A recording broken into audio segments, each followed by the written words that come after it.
Israel is the reason for this war. America does not want to fight this war for Israel. Let's go. Come on, let's go.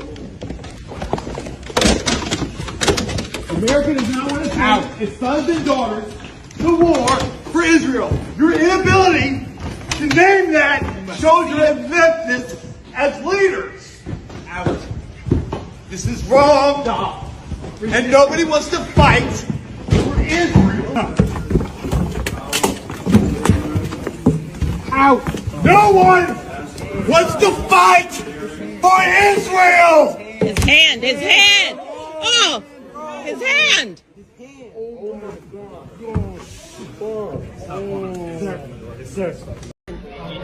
We just witnessed a Marine veteran interrupting the hearing, and they broke his arm. Why did he interrupt the hearing? Because there is a war in Iran, and our military brothers and sisters are going to die for Israel, and we are here to say no. We do not support Israel.